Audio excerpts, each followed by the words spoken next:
আমি আমার লাইফে 3 ধরনের মানুষকে একদম অ্যাভয়েড করে চলি এবং ট্রাস্ট মি, তোমরাও যদি এদেরকে অ্যাভয়েড করো দেখবে লাইফ অনেক সুন্দর হয়ে যাবে। নাম্বার 1, যারা মনে করে তারাই সব জানতা, তারাই শ্রেষ্ঠ এবং বাকি সবাই যারা রয়েছে তারা সবাই খারাপ।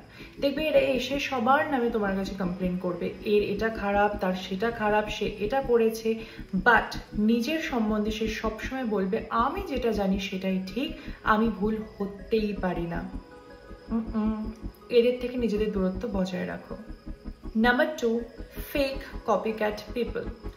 এরা কি করবে, এরা তোমার সামনে এসে তোমার সম্পর্কে খুব মিষ্টি মিষ্টি কথা বলবে, বাট তুমি চলে গেলেই সেই রুম থেকে তোমার নামেই খারাপ কথা বলা শুরু করবে।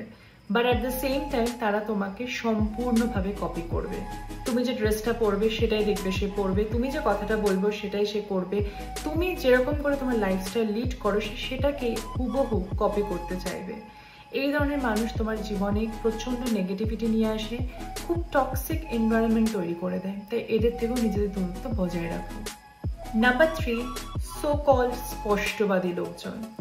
কিছু কিছু মানুষ ভাবে যে কাউকে খুব অপমান করে দেওয়া বা কাউকে একটা বাজে কথা বলে দেওয়া মানে তারা খুব স্পষ্টবাদী। তারা কোথায় কি বলতে হয় সেটা তো জানেই না এবং কাকে কি বলতে হয় সেটাও জানে না। জাস্ট যাকে মনে হলো একটা অপমান করে দিলাম অ্যান্ড দেন তারপর বললাম ও আমি তো এরকমই, আমি তো সোজা কথা সোজাভাবে বলতে পছন্দ করি।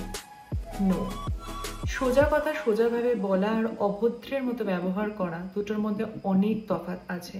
এরা যে কোনো মুহূর্তে তোমার মুড স্পয়েল করে দেবে। কোনো একটা অনুষ্ঠান বাড়িতে তুমি যাবে, কোনো একটা ভালো মুডে তুমি কোথাও একটা যাবে, এমন তোমার সাথে আচার আচরণ করবে যে তোমার পুরো দিনের মুডটাই খারাপ হয়ে যাবে। সুতরাং এই সো কল স্পষ্টবাদী লোকজনদের থেকেও নিজের দূরত্ব বজায় রাখো।